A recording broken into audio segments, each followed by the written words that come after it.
शांति देवी के पति रेलवे विभाग में छोटे कर्मचारी थे, लेकिन 7 साल पहले चल बसे थे। अब हर महीने शांति देवी की पेंशन आती थी। बहुत ज्यादा तो नहीं, लेकिन उतनी थी कि राशन पानी आ जाए और किसी के सामने हाथ न फैलाना पड़े। वह अपने पैसे को लेकर बहुत सीधी थी, लेकिन बेवकूफ नहीं। पुरानी कॉपी में हर खर्च लिखती, दूध वाले को कितना दिया, गैस कब भरवाई, सब लिखा रहता था। मोहल्ले की औरतें कहती, अरे शांति, अब इस उम्र में इतना हिसाब कौन रखता है। तो शांति देवी हंसकर कहती, जब आदमी अकेला हो जाए ना बहन, तो हिसाब ही सहारा बन जाता है। उनका बेटा रोहित शादी के बाद शहर चला गया था, लेकिन फिर भी शांति देवी उसका बुरा नहीं मानती थीं, माँ थीं। हर महीने पेंशन आते ही मन में सोचती, चलो इस बार बेटे को 5,000 रुपए भेज दूं, पता नहीं कैसे घर खर्चा चला रहा होगा। बस माँ का दिल था, बहाने खुद बना लेता था। एक दिन दोपहर में जब शांति देवी कपड़े उतार रही थीं, तभी गेट खड़का। उन्होंने दरवाजा खोला तो सामने उनका बेटा रोहित खड़ा था, साथ में उसकी पत्नी रीना थी। उनको देखते ही बेटे बहू ने उनके पैर छुए तो शांति देवी का गला भराया। इतने सालों बाद बेटे ने इस तरह पैर छुए थे। तभी रोहित अंदर आते हुए बोला, माँ, अब आपको हम अकेला नहीं छोड़ेंगे, बहुत गलती हो गई हमसे। मैं बाहर की दुनिया में इतना उलझ गया था कि अपनी माँ को ही भूल गया। शांति देवी ने कुछ नहीं कहा, न तो यह कहा कि अचानक इतनी ममता कहाँ से आ गई, और न यह कहा कि किराया कौन देगा, खर्चा कैसे चलेगा। उन्होंने बस रसोई में जाकर चाय चढ़ा दी। उस दिन घर में जैसे बरसों बाद आवाज लौटी थी। रीना ने भी शुरुआत में बहुत मीठा व्यवहार किया। मम्मी जी, अब आप कुछ मत किया कीजिए, अब बस आराम करो, घर मैं देख लूंगी।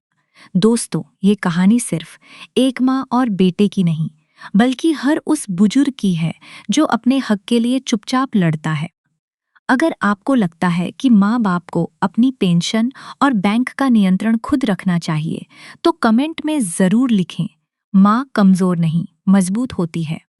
और अगर कहानी पसंद आ रही हो, तो वीडियो को लाइक करें और चैनल को सब्सक्राइब करना न भूलें। तो चलिए आगे देखते हैं कहानी। पहले कुछ दिन सच में अच्छे गुजरे। बेटा सुबह सब्जी ले आता, डॉक्टर के पास ले जाता, गली में खड़े होकर पड़ोसियों से कहता, माँ बाप को बुढ़ापे में अकेला छोड़ना पाप है। मैंने देर से समझा, पर अब माँ मेरी जिम्मेदारी है। यह सुनकर शांति देवी का सीना गर्व से भर जाता। पड़ोसन भी आकर कहती कि तेरा बेटा सुधर गया है शांति, भगवान सबको ऐसा बेटा दे। लेकिन असली कहानी वहीं से शुरू हुई। एक सुबह बैंक जाने की बात हुई। पेंशन आने की तारीख आ चुकी थी। शांति देवी बोली, बेटा आज बैंक जाना पड़ेगा, पेंशन आ जाएगी तो दवा ले आऊंगी। रोहित तुरंत बोला, माँ आप क्यों लाइन में लगोगी, वहां धक्का मुक्की होती है। मैं हूं ना, पासबुक मुझे दे दो, मैं एंट्री करा लाऊंगा। शांति देवी ने अलमारी से पासबुक निकाली, पल भर को हाथ रुका। इतने सालों से वह खुद बैंक जाती थीं, बैंक वाले भी पहचानते थे, लेकिन सामने बेटा खड़ा था, चेहरे पर चिंता, आवाज में अपनापन। उन्होंने पासबुक दे दी। उस दिन रोहित बैंक गया और लौटकर बोला, हाँ माँ, पेंशन आ गई है, बस बैंक में बहुत भीड़ थी, इसलिए थोड़ा कैश निकाल लिया। घर का राशन भी लेना है, आपका बीपी मशीन भी ठीक करवाना है। तो शांति देवी ने पूछा, कितना निकाला है बेटा। रोहित हंस पड़ा, अरे माँ, अब अपने ही घर में हिसाब, मैं कोई बाहर वाला हूँ क्या। यह बात शांति देवी को हल्की सी चुभी, लेकिन उन्होंने चुप रहना ही ठीक समझा। धीरे धीरे रोहित ने हर काम अपने हाथ में लेना शुरू कर दिया। बिजली का बिल वह खुद भरेगा, दवा वह लाएगा, गैस वह बुक करेगा। फिर एक दिन बोला, माँ आपका एटीएम कार्ड कहाँ है। पता नहीं बेटा, मैंने तो कभी इस्तेमाल ही नहीं किया, बैंक वालों ने दिया था, अलमारी में पड़ा होगा। शांति देवी ने कहा तो रोहित ने बहुत प्यार से समझाया, माँ आजकल कैश रखना ठीक नहीं है, और आप बूढ़ी हो गई हो, कोई भी ठग लेगा। पिन बता दो मुझे, मैं संभाल लूंगा, जरूरत पड़ी तो निकाल लूंगा। शांति देवी ने धीरे से कहा, पिन तो मुझे भी ठीक से याद नहीं है बेटा। रोहित थोड़ा झुझलाया, पर तुरंत आवाज नरम कर ली, माँ आप मुझ पर भरोसा नहीं करती क्या। बस यही वाक्य माँ को हरा गया। भरोसा नहीं करती क्या? जिस बच्चे को गोद में ही खिलाया, जिसके बुखार में रात रात जागी, उसी से क्या कहती कि नहीं बेटा, भरोसा नहीं है। उन्होंने पुरानी डायरी के पन्ने से पिन नंबर ढूंढकर उसे दे दिया। उसके बाद घर का माहौल बदलने लगा। पहले बहू पूछती थी, मम्मी जी क्या खाएंगी? अब वह कहने लगी, मम्मी जी दाल बनी है, खानी है तो खा लेना, रोज अलग अलग थोड़ी बनेगा। पहले रोहित शाम को माँ के पास बैठता था, अब मोबाइल में लगा रहता। पेंशन की तारीख के आसपास जरूर थोड़ा बहुत विनम्र हो जाता। माँ, दवा खत्म तो नहीं हो गई? माँ, घुटने में दर्द तो नहीं है? माँ, बैंक का मैसेज आया क्या? शांति देवी के पास अपना फोन पुराना बटन वाला था। बैंक के मैसेज रोहित के नंबर पर आने लगे थे। उसने कहा था, माँ आपका फोन तो कभी बंद रहता है, इसलिए मेरा नंबर अपडेट करा दिया, सुविधा रहेगी। 1 महीने तक शांति देवी ने कुछ नहीं कहा। उन्हें लगा बेटा घर चला रहा है, खर्चा तो होगा ही। लेकिन दूसरे महीने जब वह दवा लेने गईं, तो दवा वाले ने अजीब सा चेहरा बनाया और बोला, अम्मा पिछली बार का भी 2000 रुपए बाकी, मैं इस बार पूरी दवा दूं या आधी? शांति देवी ठिठक गईं। बाकी? अरे रोहित ने तो कहा था कि पैसे दे दिए हैं। दुकान वाले ने धीरे से रजिस्टर घुमाया। नहीं अम्मा, उन्होंने बोला था बाद में दे देंगे, मैंने आप लोगों को पुराना ग्राहक समझकर दे दिया था। शांति देवी के हाथ में पकड़ा कपड़े का पर्स अचानक बहुत हल्का लगने लगा। उन्होंने पर्स खोला, उसमें बस 400 रुपए थे। पेंशन आए अभी 5 दिन ही हुए थे। घर लौटकर उन्होंने रोहित से पूछा, बेटा दवा वाले के पैसे बाकी क्यों हैं? तो रोहित ने बिना नजर उठाए कहा, अरे माँ, वो तो देना ही था, पहले घर का जरूरी काम कर दिया। कौन सा जरूरी काम? वो बिजली का बिल था। रीना की तबीयत खराब थी, इतने खर्चे हैं माँ, आपको क्या क्या बताऊं? शांति देवी ने धीमे से कहा, पर मेरी दवा तो जरूरी है ना बेटा। रोहित ने इस बार गुस्से में कहा, तो क्या मैं आपकी दवा खाने लगा हूं? सब आपके लिए ही तो कर रहा हूं ना। आपको लगता है कि मैं आपके पैसे उड़ा रहा हूं? कमरे में एकदम सन्नाटा छा गया। तभी रीना रसोई से बोली, आजकल माँ बाप को भी बच्चों पर शक होने लगा है, सेवा करो तो भी ताना। शांति देवी ने उस दिन कोई जवाब नहीं दिया। वह अपने कमरे में गईं, अलमारी खोली और वह पुरानी कॉपी निकाली जिसमें वह खर्च लिखती थीं। कई दिनों से उसमें कुछ लिखा नहीं था, क्योंकि खर्च अब रोहित बताता ही नहीं था। उन्होंने पेन उठाया और पहली बार खर्च नहीं, शक लिखा। 1 तारीख को पेंशन आई, 10 तारीख को दवा के पैसे बाकी थे। यह सब लिखते लिखते उनकी आंखों में आंसू आ गए, लेकिन उन्होंने पन्ना नहीं फाड़ा, कॉपी बंद की, तकिए के नीचे रखी और खिड़की से बाहर देखने लगी। जिंदगी बाहर वैसे ही चल रही थी, लेकिन शांति देवी के अंदर कुछ टूट गया था। उस रात रोहित ने खाना खाते हुए कहा, माँ, अगले महीने पेंशन आते ही थोड़ा बड़ा काम करना पड़ेगा। घर आखिर आपका ही है, ठीक ठाक रखना पड़ेगा। शांति देवी ने उसकी तरफ देखा और बोली, हाँ बेटा, घर तो मेरा ही है। रोहित समझा माँ मान गई हैं, लेकिन उसे यह नहीं पता था कि उसी रात से माँ ने चुप रहकर देखना शुरू कर दिया था, और कभी-कभी माँ की चुप्पी बेटे की सबसे बड़ी गलती साबित होती है। अगली सुबह शांति देवी रोज की तरह जल्दी उठी, लेकिन इस बार उनकी चाल में वह पुराना ढीलापन नहीं था। उन्होंने चुपचाप चाय बनाई, तुलसी में पानी डाला और फिर अपने कमरे में जाकर वही पुरानी कॉपी खोली। पन्ने पर कल की लिखी लाइन देखी तो दिल फिर भारी हो गया। माँ के लिए अपने ही बेटे पर शक लिखना आसान नहीं होता। दुनिया में बाकी सब धोखा दे दें, आदमी सह लेता है, लेकिन अपना बच्चा आंखों में देखकर झूठ बोले तो अंदर कोई आवाज ही बंद हो जाती है। रोहित उस दिन बहुत सामान्य बना रहा, जैसे कुछ हुआ ही न हो। नाश्ता करते हुए बोला, माँ, आज बैंक जाने की जरूरत नहीं है, मैं बाद में निकलूंगा तो पासबुक अपडेट करा दूंगा। शांति देवी ने पहली बार धीरे से पूछा, पासबुक तो तेरे पास ही है ना? तो रोहित ने कहा, हाँ माँ, मेरे पास है। क्यों? बस ऐसे ही, कभी कभी देख लिया करूं तो अच्छा लगता है। रोहित ने हंसकर रीना की तरफ देखा, जैसे कोई बच्चा मजाक कर रहा हो। माँ, पासबुक देखकर क्या करोगी? उसमें वही पेंशन आती है, वही खर्चा होता है। अब आपकी उम्र आराम करने की है, हिसाब किताब करने की नहीं। रीना ने तुरंत बात जोड़ी। और फिर घर में बेटा बैठा है, बाहर वालों की तरह शक थोड़ी करना चाहिए। शांति देवी ने सिर झुका लिया। यह लोग हर बात को शक बना देते थे, हर सवाल को अपमान, और हर अपमान के नीचे माँ का प्यार दबा देते थे। और उस दिन से रोहित ने और सावधानी शुरू कर दी। जब भी शांति देवी का फोन आता, वो आसपास आ जाता। अगर बेटी नेहा का फोन होता तो स्पीकर पर बात करने की जिद करता। नेहा लखनऊ में रहती थी। उसके पति की एक छोटी सी स्टेशनरी की दुकान थी। बहुत अमीर नहीं थी, लेकिन माँ की आवाज से दर्द पहचान लेती थी। एक दिन उसने पूछा, माँ तुम ठीक तो हो ना? आवाज बुझी बुझी लग रही है। तो शांति देवी ने इधर उधर देखा। रोहित आंगन में बाइक साफ कर रहा था। उन्होंने बहुत धीरे से कहा, हाँ बेटी, बस घुटनों में दर्द है, दवा ले रही हूँ।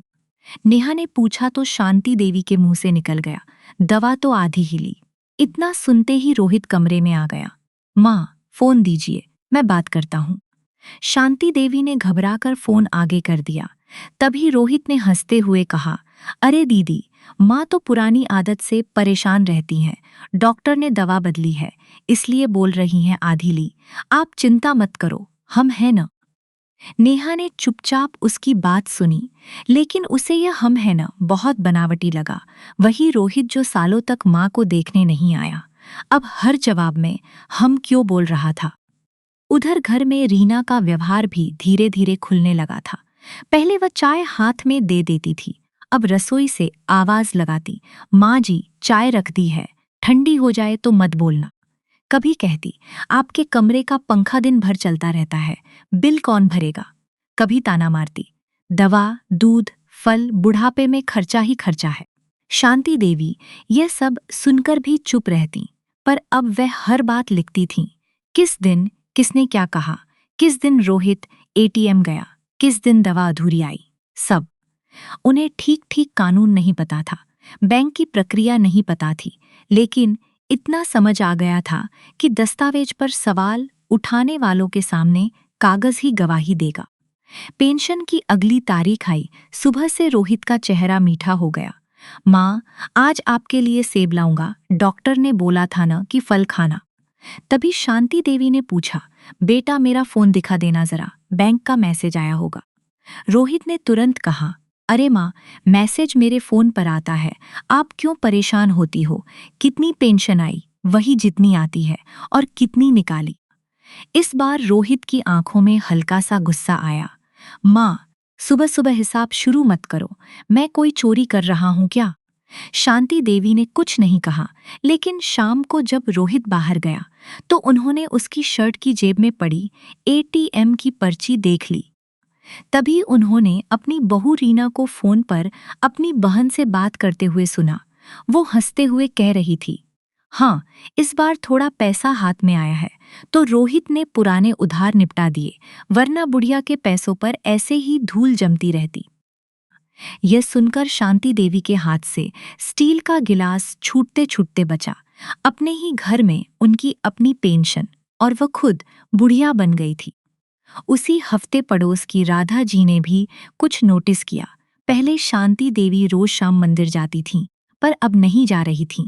पहले दूध वाले से खुद हिसाब करती थीं, अब रोहित करता था। पहले बैंक से लौटते हुए राधा जी के घर बैठती थीं, अब बैंक जाना बंद हो गया था। राधा जी ने एक शाम गेट पर आवाज लगाई, शांति चल मंदिर चलते हैं। तभी बहू रीना बाहर आई, मम्मी जी की तबीयत ठीक नहीं है चाची, डॉक्टर ने आराम बोला है। अंदर कमरे में बैठी शांति देवी ने यह सब सुना। उनकी तबीयत ठीक थी, दर्द था, लेकिन चल सकती थीं। उन्हें मंदिर जाने से किसी डॉक्टर ने नहीं रोका था। रात में राधा जी ने शांति देवी की बेटी नेहा को फोन किया। नंबर उन्हें पुराने समय से मालूम था। उन्होंने सीधे कहा, बेटी तेरी माँ ठीक नहीं लग रही है, घर में कुछ गड़बड़ है, तू आ सके तो आ जा। नेहा ने उसी रात माँ को फोन किया। इस बार फोन रोहित ने उठाया। दीदी माँ सो गई हैं, अभी तो 8:30 बजे हैं भैया। हाँ, दवा खाकर सो गई। नेहा ने शांत आवाज में कहा, ठीक है, मैं कल बात करूंगी। लेकिन उसके मन में फैसला हो चुका था। अगले दिन दोपहर को जब रोहित घर पर नहीं था और रीना रसोई में थी तो नेहा अचानक आ गई, हाथ में छोटा बैग, चेहरे पर थकान और आंखों में बेचैनी। शांति देवी ने उसे देखते ही पहले तो मुस्कुराने की कोशिश की, फिर वे रो पड़ी। उन्होंने रोते हुए उसे सारी बात पर, तो नेहा ने बस उनका हाथ पकड़ा और कुछ बोलने ही वाली थी कि तभी पैरों की आवाज सुनकर चुप हो गई। रीना किचन से बाहर आ चुकी थी। उसने आवाज सुनकर मुंह बना लिया। अरे दीदी, बिना बताए ही आ गई? तो नेहा ने कहा, हाँ भाभी, बस माँ को देखने आई हूँ। देखने आई हो या हिसाब लेने? बात वहीं से बिगड़ गई। शाम को रोहित आया तो नेहा को देखकर उसका चेहरा उतर गया, पर उसने तुरंत नाटक ओढ़ लिया। अरे दीदी, बता देती तो मैं लेने आ जाता। नेहा ने कोई सवाल जवाब नहीं किया, सीधे पूछा, माँ की पेंशन का पैसा कहाँ जा रहा है? तो रोहित ने हंसने की कोशिश की। लो, शुरू हो गया। मैंने कहा था न रीना की दीदी आएंगी तो यही पूछेंगी। माँ का खर्चा, घर का खर्च, दवा, राशन, सब पैसों से ही होता है। नेहा बोली, तो पासबुक दिखा दो। क्यों, तुम ऑडिट करोगी? हाँ, जरूरत पड़ी तो करूंगी। रोहित की आवाज भारी हो गई। दीदी, माँ पहले जैसी नहीं रही, भूल जाती हैं। कल ही कह रही थी कि दवा नहीं आई, जबकि मैंने दवा लाकर दी थी। आप दूर बैठकर क्या जानो? यह सुनकर शांति देवी ने पहली बार सिर उठाया। उनकी आंखों में आंसू थे, लेकिन आवाज साफ थी। झूठ मत बोल बेटा, दवा आधी लाया था और दवा वाले के पैसे भी बाकी थे। रोहित कुछ पल के लिए चुप हो गया, फिर बोला, माँ आप फिर वही बोल रही हो। शांति देवी धीरे धीरे उठी, कमरे में गईं और अलमारी में नीचे पुराने कंबलों के बीच से एक छोटी स्टील की डिब्बी निकाली। उसमें कुछ पर्चियां, एटीएम की रसीदें, दवा वाले का छोटा हिसाब और वही पुरानी कॉपी रखी थी। उन्होंने कॉपी नेहा के हाथ में रख दी। बेटी, मैं सब भूलती नहीं हूँ, सब लिखती हूँ। कमरे में जैसे हवा रुक गई। नेहा ने पन्ने पलटने शुरू किए, तारीखें लिखी थीं। रोहित का चेहरा लाल पड़ गया। माँ, आप मेरी जासूसी कर रही थीं। शांति देवी ने शांत होकर कहा, नहीं बेटा, अपने पैसे का हिसाब रख रही थी। रीना बीच में ही बोली, यह सब दीदी ने सिखाया होगा। बेटियां यही करती हैं, वह बस मायके की जमीन और पैसा देखने आती हैं। यह सुनकर नेहा ने तेज आवाज में कहा, मुझे माँ का पैसा नहीं चाहिए भैया, पर माँ की दवा के पैसे कोई खा जाए, यह भी मैं बर्दाश्त नहीं करूंगी। रोहित ने गुस्से में कहा, बहुत हो गया, यह हमारा घर है, हमारा मामला है। इस बार शांति देवी ने उसकी आंखों में देखकर कहा, घर मेरा है और मामला भी मेरा है। यह सुनते ही रोहित को पहली बार लगा कि बात हाथ से निकल रही है। उसने तुरंत नरम पड़ने की कोशिश की। माँ अब मेरे खिलाफ हो गईं, मैंने क्या नहीं किया आपके लिए? शांति देवी ने कुछ नहीं कहा। उन्होंने बस कॉपी बेटी को पकड़ा दी। कल बैंक चलेंगे। रात भारी थी। रोहित और रीना अपने कमरे में धीमी आवाज में झगड़ते रहे। कभी रीना कहती, मैंने पहले ही कहा था ना कि सब अपने नाम करा लूं। कभी रोहित कहता, माँ को बहन ने भड़का दिया। शांति देवी जाग रही थीं। उन्हें डर लग रहा था, बहुत डर। लेकिन डर से ज्यादा अजीब सा दुख था कि जिस बेटे के लिए उन्होंने बरसों तक पैसे छिपा कर रखे, वही बेटा अब उनके जीते जी उन्हें असमर्थ साबित करना चाहता था। सुबह नेहा ने ऑटो बुलाया। शांति देवी ने हल्की सी साड़ी पहनी, कपड़े का पर्स उठाया और कॉपी उसमें रख ली। रोहित दरवाजे पर खड़ा हो गया। कहाँ जा रही हो? तो नेहा बोली, बैंक। रोहित ने कहा, मैं भी चलता हूँ। शांति देवी ने पहली बार साफ मना किया, नहीं, आज मैं अपनी बेटी के साथ जाऊंगी। रोहित के चेहरे पर चोट से ज्यादा डर दिखा। उसे डर मां के जाने का नहीं था, उसे डर था कि बैंक में क्या खुल जाएगा। बैंक में मैनेजर शर्मा जी शांति देवी को पहचानते थे। उन्होंने उन्हें देखते ही कुर्सी दी। अम्मा, बहुत दिनों बाद आई, सब ठीक है ना?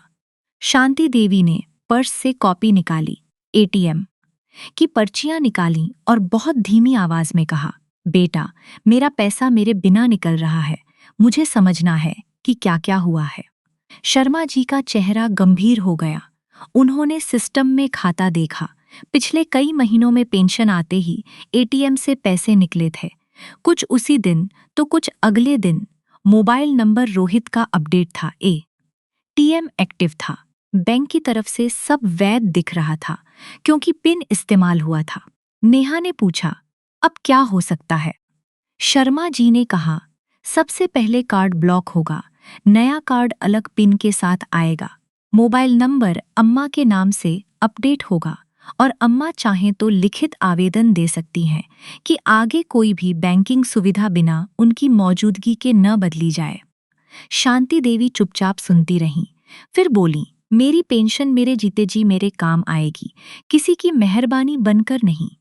शर्मा जी ने सिर हिलाया, बिल्कुल अम्मा, यह आपका अधिकार है। उस पर नेहा ने माँ को देखा, उनकी आंखों में पानी था, लेकिन आज कांप नहीं रही थी। कागज भरे गए, पुराना कार्ड ब्लॉक हुआ, नया मोबाइल नंबर अपडेट हुआ। शांति देवी ने हस्ताक्षर किए, हर हस्ताक्षर जैसे उनके अंदर की टूटी हुई चीज को थोड़ा थोड़ा जोड़ रहा था। बैंक से बाहर निकलते समय नेहा ने पूछा, माँ, पुलिस में शिकायत करें? तो शांति देवी बहुत देर तक चुप रहीं, फिर बोली, अभी नहीं, पहले उसे यह समझने से दे कि माँ बेबस नहीं होती, जरूरत पड़ी तो वह भी करेंगे, लेकिन इस बार फैसला मैं करूंगी। घर लौटते समय शांति देवी ने अपना पर्स कसकर पकड़ा। उसमें पैसे बहुत कम थे, पर पहली बार उन्हें लगा कि उनका हक फिर उनके हाथ में है। उन्हें नहीं पता था कि घर पहुंचते ही रोहित अपना सबसे असली चेहरा दिखाने वाला है, और जिस बेटे ने माँ की चुप्पी को कमजोरी समझा था, वही अब माँ के जवाब से कांपने वाला था। घर के बाहर ऑटो रुका तो रोहित पहले से ही गेट पर खड़ा था, जैसे किसी ने उसे खबर दे दी हो कि अब उसके हाथ से कुछ निकल चुका है। चेहरे पर गुस्सा था, लेकिन आवाज में वही पुराना बनावटी अपनापन। उसने आगे बढ़कर कहा, माँ, अब बता देती तो मैं ले आता, इतनी धूप में जाने की क्या जरूरत थी? शांति देवी ने उसकी तरफ देखा और बस इतना कहा, जरूरत थी, इसीलिए गई। रोहित की नजर तुरंत उनके कपड़े के पर्स पर गई। बैंक में क्या काम था? नेहा ने जवाब देना चाहा, लेकिन शांति देवी ने हाथ से उसे रोक दिया। मेरा खाता था, मेरा काम था। रोहित हंसा, माँ, आप भी ना, दीदी ने आते ही आपका दिमाग बदल दिया है। कल तक सब ठीक था, आज अचानक बैंक, खाता, कार्ड, ये सब क्या चल रहा है? शांति देवी अंदर आ गईं, आंगन में पड़ी कुर्सी पर बैठीं। उनके घुटनों में दर्द था, मगर इस बार वो दर्द उन्हें झुका नहीं रहा था। तभी रीना रसोई से बाहर आई और तेज आवाज में बोली, क्या हुआ, नया तमाशा करके आई हैं? नेहा ने गुस्से से कहा, भाभी, तमीज से बात करो, माँ है। तो रीना ने ताली जैसी आवाज में हाथ झटक दिया, माँ है तो क्या भगवान है? इतने महीने से हम देख रहे हैं, खाना बना रहे हैं, घर संभाल रहे हैं, और बदले में मिला क्या? रोहित ने धीरे से माँ के पास बैठने की कोशिश की। माँ, देखो, मैं लड़ना नहीं चाहता, बस एक बात साफ साफ बता दो, बैंक में क्या करवाया? शांति देवी ने शांति से कहा, पुराना एटीएम बंद करवा दिया। यह सुनते ही रोहित के चेहरे का रंग बदल गया। लेकिन क्यों माँ? क्योंकि वह मेरे पास नहीं था, तो मेरे पास तो था न। यही तो दिक्कत थी कि वह तेरे पास था। आंगन में सन्नाटा फैल गया। रोहित ने दांत भींचकर कहा, माँ, मैंने कब आपका नुकसान किया? आपके लिए ही तो पैसे निकालता था, और फिर भी पेंशन 5 दिन में खत्म हो जाती थी। किसके लिए निकालता था बेटा? रोहित उठा और तेज कदमों से इधर उधर चलने लगा। अरे, घर में खर्चा होता है कि नहीं? दीवार ठीक करवाई, राशन लिया, पेट्रोल डलवाया, पुराने उधार चुकाए। शांति देवी ने बीच में ही पूछा, मेरे नाम से आए पैसे से तेरे पुराने उधार क्यों चुकेंगे? तभी बहू तुरंत बोली, क्योंकि बेटा है, वह आपका पैसा आखिर जाएगा किसके पास? पराया थोड़ी है। शांति देवी ने पहली बार बहू की तरफ सीधे देखा। जब दवा आधी आई थी तब भी बेटा था। जब तूने अपनी बहन से फोन पर कहा था कि बुढ़िया के पैसों पर धूल जमती है, तब तू भी बहू थी। यह सुनकर रीना का मुंह खुला का खुला रह गया। उसे लगा ही नहीं था कि वह बात शांति देवी ने सुन ली थी। रोहित ने बात मोड़ने की कोशिश की, माँ, यह सब छोटी छोटी बातें हैं, आप तो दिल पर ले लेती हो। तभी शांति देवी ने कहा, हाँ बेटा, और शायद तभी तुमने गली में सबको बोल दिया कि मेरी माँ भूलने लगी है। रोहित ने तुरंत कहा, सच में भूलती हो माँ? मैं भूलती हूँ, इसलिए हर तारीख लिखी है। मैं भूलती हूँ, इसलिए तेरी निकासी की पर्चियां संभाल कर रखी हैं। मैं भूलती हूँ, इसलिए दवा वाले से पूछकर हिसाब लिखा है। और मैं भूलती हूँ, इसलिए आज बैंक जाकर अपना पैसा अपने हाथ में वापस ले आई हूँ। रोहित के पास अब जवाब कम पड़ रहे थे, तो आवाज ऊंची होने लगी। तो अब क्या करोगी? पुलिस बुलवाओगी? बेटे को चोर बनाओगी? शांति देवी का चेहरा थक गया, लेकिन आवाज नहीं टूटी। चोर मैंने नहीं बनाया, जो काम तूने किया नाम उसी का होगा।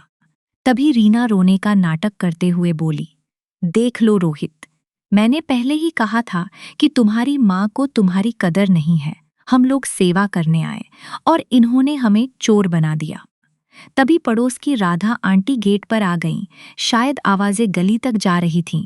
उन्होंने अंदर झांक कर पूछा, सब ठीक तो है? तो रोहित ने झुंझलाकर कहा, चाची, अब बीच में मत पड़िए। राधा जी अंदर आ गईं। जब तेरी माँ कई दिन से मंदिर नहीं आई, तब भी मैं बीच में नहीं पड़ी। जब तू पेंशन वाली तारीख को एटीएम से लौटता दिखता था, तब भी नहीं आई। लेकिन अब अगर तू इसे डराएगा, तो मैं बीच में आऊंगी। रोहित की गर्दन झुकते झुकते बची। अब कमरे में माँ, बहू, बेटा और पड़ोस की गवाही सब मौजूद थे। वो कहानी जो रोहित अब तक अपने हिसाब से घुमा रहा था, पहली बार उसके हाथ से फिसल गई थी। शांति देवी ने धीरे से कहा, रोहित, तूने पैसा लिया, दुख यह नहीं है मुझे दुख इस बात का है कि तूने मुझे कमजोर समझा। तूने सोचा माँ है, रोकर चुप हो जाएगी, फिर भी बेटे को बचाएगी। तूने मेरी ममता को ही मेरे खिलाफ इस्तेमाल किया। रोहित कुछ पल चुप रहा, फिर बोला, माँ, गलती हो गई, पर आप भी समझो, मेरे ऊपर बहुत दबाव था, काम नहीं चल रहा था, उधार था, मैं किससे मांगता? शांति देवी की आंखें भर आईं। मुझसे मांगता, झूठ क्यों बोला, दवा के पैसे क्यों रोके, मुझे पागल, भूलने वाली क्यों बताया? बेटा, जब माँ से मांगता है न, माँ अपनी चूड़ी तक बेच देती है, पर बेटा जब माँ से छीनता है, तब माँ का आशीर्वाद भी पीछे हट जाता है। बहू अब चुप थी। उसे समझ आ गया था कि आज उल्टा जवाब देने से बात और बिगड़ेगी। रोहित ने आखिरी कोशिश की, ठीक है माँ, कार्ड आपने बदलवा दिया, पर नया पिन तो मुझे बता दो, मैं आगे से हिसाब लिखकर दूंगा। शांति देवी ने एक हल्की सी हंसी में दर्द था, पर मजाक नहीं, नहीं बेटा, अब मेरा पिन नंबर, मेरी पासबुक, मेरा फोन सब मेरे पास रहेगा, तो हम यहाँ क्यों रहें? रीना ने गुस्से में कहा, अगर भरोसा ही नहीं, तो फिर हम अलग हो जाते हैं। शांति देवी ने कहा, दरवाजा खुला है, जा सकते हो, पैसे चाहिए तो काम करो। रोहित ने सोचा माँ उसे रोक लेंगी, कहेंगी नहीं बेटा मत जा, लेकिन शांति देवी शांत बैठी रहीं। यही शांति रोहित को सबसे ज्यादा चुभी। उसी शाम घर में सामान बांधने का नाटक शुरू हो गया। रीना जानबूझकर बक्से पटक रही थी। रोहित जोर जोर से रिश्तेदारों को फोन कर रहा था। माँ को नेहा ने भड़का दिया, हमें घर से निकाल रही हैं। कुछ रिश्तेदारों ने सच में फोन किया। किसी ने कहा, शांति बेटा है, थोड़ा बहुत तो चलता है, तो किसी ने कहा कि बुढ़ापे में बेटे से बैर अच्छा नहीं। किसी ने तो यह भी बोल दिया कि लोग क्या कहेंगे। शांति देवी ने हर किसी से एक ही बात कही, लोग मेरी दवा खरीदेंगे क्या? लोग मेरी पेंशन वापस दिलवाएंगे क्या? लोग मेरी इज्जत बचाएंगे क्या? अगले 2 दिन में रोहित और रीना सच में चले गए। जाते जाते रोहित ने आखिरी तीर मारा, माँ याद रखना, जब जरूरत पड़ेगी ना, तब यही बेटा काम आएगा, बेटी अपने घर की होती है। शांति देवी ने गेट के पास खड़े होकर कहा, जरूरत पड़ेगी ना, तो पहले भगवान, फिर कानून और फिर अपने हाथ काम आएंगे बेटा। रोहित ने कोई जवाब नहीं दिया। उसके पास अब माँ की पेंशन नहीं थी, इसलिए माँ की जरूरत भी धीरे धीरे खत्म होती दिख रही थी। यही सच सबसे कड़वा था। कुछ दिनों तक मोहल्ले में बातें हुईं। किसी ने कहा बहू खराब थी, तो किसी ने कहा कि बेटा बेरोजगार था, मजबूरी में किया। किसी ने कहा कि बेटे ने घर तोड़ दिया। लेकिन पड़ोस की राधा जी ने सबको एक ही जवाब दिया, घर वे जुड़ता है जहाँ प्यार बचा हो। जहाँ लालच बैठ जाए, वहाँ बस ताला बदलना पड़ता है। बैंक मैनेजर शर्मा जी ने शांति देवी को समझाकर छोटा सा नियमित तरीका बना दिया। पेंशन आते ही मैसेज उनके नए फोन पर आता। दवा वाले का पुराना बकाया चुकाया गया, दूध वाले को भी हिसाब मिला, बिजली का बिल समय पर जमा हुआ। बहुत दिनों बाद आज शांति देवी ने अपने लिए सेब खरीदे थे। पहले उन्हें लगता था कि अपने ऊपर खर्च करना स्वार्थ है, लेकिन अब समझ आ गया था कि अपनी जरूरत बचाना भी इज्जत होती है। शांति देवी को दर्द था, क्योंकि बेटा खो देना कोई छोटी बात नहीं होती। उनकी जीत बस इतनी थी कि जिस माँ को सब कमजोर समझ रहे थे, उसने बिना गाली बिना तमाशे अपना हक वापस ले लिया। तो दोस्तों, अगर आपको लगता है कि हर माँ बाप को अपनी पेंशन और बैंक का नियंत्रण खुद अपने पास रखना चाहिए, तो कमेंट करके लिखें कि माँ कमज़ोर नहीं मजबूत होती है। और अगर कहानी अच्छी लगी हो तो प्लीज़ वीडियो को लाइक करें, शेयर करें और हमारे चैनल प्राचीन स्टोरियन को सब्सक्राइब ज़रूर करें। Thank you.